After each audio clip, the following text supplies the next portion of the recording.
Welcome to Jackie cinemas. Jackie cinemas இந்த தளத்திற்கு ரசிகர்கள் அனைவரையும் அன்புடன் வரவேற்கின்றேன். ரசிகர்கள் அனைவருக்கும் 2016ஆம் ஆண்டினுடைய இனிய புத்தாண்டு நல்வாழ்த்துக்களை உங்களுக்கு நான் தெரிவித்துக் கொள்கின்றேன். இந்த வருடத்தில் உங்களுக்கு அனைத்து சகலவிதமான சந்தோஷங்களையும் கொடுக்க எல்லாம் வல்ல பரம்பொருளை வேண்டிக் கொள்கின்றேன். இப்போ இந்த எபிசோடில் வந்து தற்காப்பு திரைப்படத்துடைய வீடியோ அம்சத்தை நம்ம பார்க்க போகிறோம். பொதுவாக நம்மக்கிட்ட ஒரு ஹேபிட் ஒன்று இருக்கும். அதாவது பெரிய ஆர்டிஸ்ட்டு ஸ்டார் காஸ்ட்லாம் இல்லாத படங்களை வந்து நம்ம வந்து ஒரு மாதிரி நக்கல் மனோநிலையெல்லாம் பார்ப்போம், மனோபாவத்தோடு தான் பார்ப்போம். பட் சில படங்கள் வந்து தப்பிச்சிடும். சில படங்கள் வந்து நம்ம வந்து எதிர்ச்சியாக பார்க்கும்போது இந்த படத்தை நம்ம வந்து பார்க்க வேணாம்னு நினச்சிட்டு இருந்தோம், இந்த படத்தில் வந்து இவ்வளோ விஷயம் இருக்கே அப்படின்ட்டு நம்ம வந்து சில படங்களை வந்து நினைப்போம். அந்த வகையில் வந்து தற்காப்பு திரைப்படமும் ஒன்று அப்படின்னு நான் சொல்லிக்க விரும்புகிறேன். ரைட், தற்காப்பு திரைப்படத்துடைய கதை என்னன்னு பார்த்துடலாம். அதாவது ஒரு என்கவுண்டர், அந்த என்கவுண்டருக்கு பின்னாடியான உள் அரசியல்லாம் என்ன? ஒரு என்கவுண்டர் போடுறாங்கன்னா, ஏன்னா 16 கொலை செஞ்ச ஒருத்தனை வந்து நாங்கள் என்கவுண்டர் பண்ணுறோம். இப்போ ஒன்றும் இல்லை, உதாரணத்துக்கு வந்து வீரப்பனை என்கவுண்டர் பண்ணாங்க. வீரப்பன் வந்து தப்பு பண்ணப்பே அவனை வந்து என்கவுண்டர் பண்ணியிருந்தா கூட மிச்சமுள்ள உயிர்கள் வந்து காப்பாற்றப்பட்டிருக்கும் இல்லையா? ஸோ இத்தனை கொலைகள்லாம் பண்ண ஆரம்பிச்சுட்டு பெரிய ஆட்கள்லாம் மாட்டிக்கும் பொழுது அவனை கை காட்டி விட்டு அவனை வந்து என்கவுண்டர் பண்ணுறாங்க. இந்த உடைய பேஸை வச்சுட்டு தான் தற்காப்பு திரைப்படத்துடைய கதை வந்து நான் லீனியராக சொல்லப்படுகின்றது. ரைட், தற்காப்பு திரைப்படத்துடைய ப்ளஸ் பாயிண்ட்லாம் பார்த்துடலாம். இந்த திரைப்படத்தில் சக்தி வாசுவோட பையன் வந்து இயக்குனர் வாசுவோட பையன் வந்து நடிச்சிருக்காரு. இந்த படத்தினுடைய ட்ரைலர் வந்து ரொம்ப அசத்தலாகவே இருந்துச்சு. மிக முக்கியமாக சக்தி வந்து ஒருத்தர் வந்து ஸ்லோ மோஷன் நடந்து போகிறப்ப அந்த துப்பாக்கியை போட்டுட்டு போகிற அந்த ஸ்டைல் வந்து நல்லா இருந்தது. அந்த பையன் வந்து ஒரு மாதிரி மம்மு மாதிரி இருக்கிற பையன் வந்து ஒரு மாதிரி ஸ்டைலிஷாக ஒரு மாதிரி அந்த படம் பண்ணியிருக்காரு அப்படின்ற மாதிரி ஒரு ஆர்வத்தை ட்ரெய்லர் வந்து ஏற்படுச்சுன்னா மறுப்பில்லை. சக்தி வந்து அவருடைய பெஸ்ட்டு வந்து கொடுத்துருக்காருன்னு சொல்ல முடியும். ஸோ அந்த அளவுக்கு வந்து சக்தியினுடைய நடிப்பு வந்து இந்த படத்தில் வந்து ஆசம். மிக முக்கியமாக அந்த போலீஸ் அந்த பரபரப்புக்கு வந்து அவருடைய உடல் மொழி வந்து நன்றாகவே இருக்கின்றது.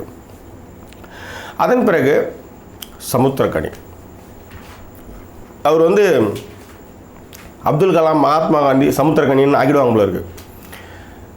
அவரும் வந்து சில கேரக்டர் ஆனால் நல்லா பண்ணியிருக்காரு. இந்த படத்தில் வந்து அவருடைய ரோல் வந்து ஃபண்டாஸ்டிக்கான ரோலு. நான் என்ன சொல்கிறேன்னா, அந்த நல்லவனே இல்லைன்றப்ப நல்லவனே குத்தி இவரை வந்து உட்கார வச்சுருவாங்களோ அப்படின்ட்டு இருக்கேன். ஆனால் சமுத்திரக்கனிக்கு வில்லன் ரோல் வந்து ரொம்ப சூப்பராக செட் ஆகும். ஏன்னா நீங்கள் சுப்பிரமணியபுரத்தில் வந்து அந்த கேரக்டர் வந்து இயலாமை வந்து அழகாக மாற்றி எடுத்துன்னு வர்றப்ப அந்த மாதிரி கேரக்டரையும் சமுத்திரக்கனியை செய்யணும்னு நான் ஆசைப்பட்றேன். அது மட்டும் இல்லை, இப்படி ஒரு பரபரப்பான ஒரு இந்த படத்தில் வந்து ஒரு 2 லவ் ட்ராக் வந்து அதில் வந்து இன்க்ளூட் பண்ணியிருக்காங்க. முழுக்க இந்த கதை வந்து பெங்களூரில் நடக்குது. ஆனால் பெங்களூரில் வந்து உழுந்து புறணுனால மட்டும்தான் அந்த மாதிரி ஷார்ட்ஸ்லாம் வைக்க முடியும். அது மாதிரி பெங்களூருடைய மிக அழகான காட்சிகளை வந்து இந்த படத்தில் வந்து வச்சுருக்கிறாங்க. இந்த திரைப்படம் வந்து ஒரு நான் லீனியராக வந்து கதை சொல்லப்படுறதுனால கொஞ்சம் முன்ன பின்ன போகிறதுனால சில குழப்பங்கள் வந்து இருக்குது. நான் இல்லைன்னு சொல்ல வரல. ஆனால் புரிந்து கொண்டால் இந்த படம் வந்து மிக சிறப்பான படம்னே சொல்லுவேன். மிக முக்கியமாக முதல் பாதி வந்து நல்ல விறுவிறுப்பு. படத்தினுடைய முதல் பாகம் வந்து சரியான விறுவிறுப்பு. பரபரப்பாக போய் டக்குன்னு இன்டர்வல் பிளாக் வந்து போச்சு.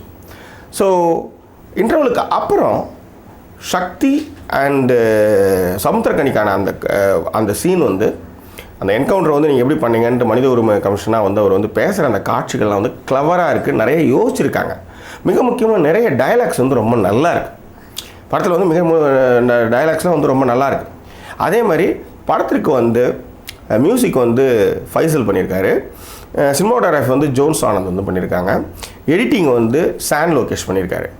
சான் லோகேஷனுடைய எடிட்டிங்கும் சினிமாட்டோகிராஃபி வந்து ஜோன்ஸ் ஆனந்தோடைய ஒளிப்பதிவும் வந்து படத்திற்கு வந்து மிகப்பெரிய பலம். மியூசிக் வந்து இந்த படத்துக்கு என்ன தேவையோ அதை வந்து கொடுத்துருக்காங்கன்னு சொல்ல முடியும்.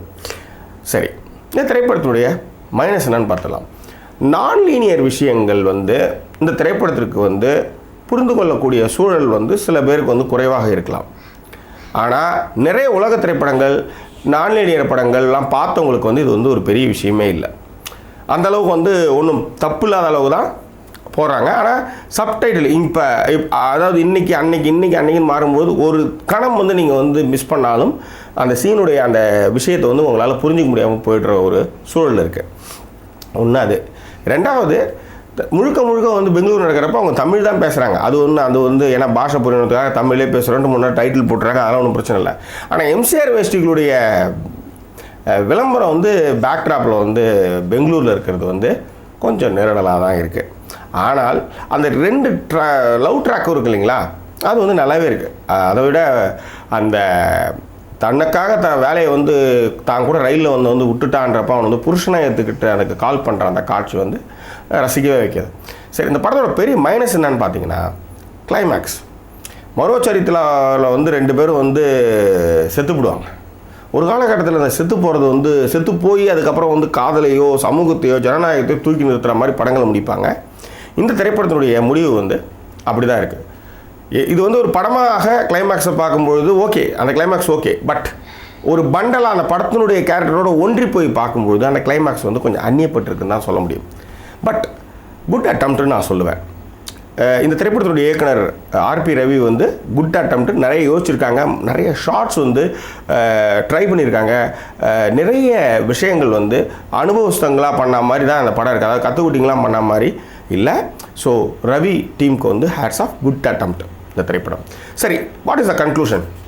ஸோ இதுதான் அந்த படத்தில் இருக்க எல்லாம் சரியாக வந்து கிளைமேக்ஸில் வந்து எனக்கு இன்னும் சொல்லப்படுற மாதிரி இருக்குது. பட் நிறைய பேருக்கு வந்து சில இடங்களில் உடன்பாடு இல்லை, சில இடங்கள் வந்து அமைச்சூர்த்தனமான காட்சி அமைப்புகள்லாம் சில பேர் சொன்னாங்க படம் பார்த்தவங்க.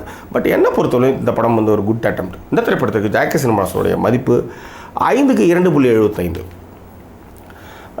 வேறு என்ன, மீண்டும் வேறொரு திரைப்படத்தினுடைய வீடியோ விமர்சனத்தோடு உங்களை நான் சந்திக்கிறேன். அதுவரை நன்றி கூறி விடைபெறுவது உங்கள் ஜாக்கி சேகர். நன்றி, வணக்கம்.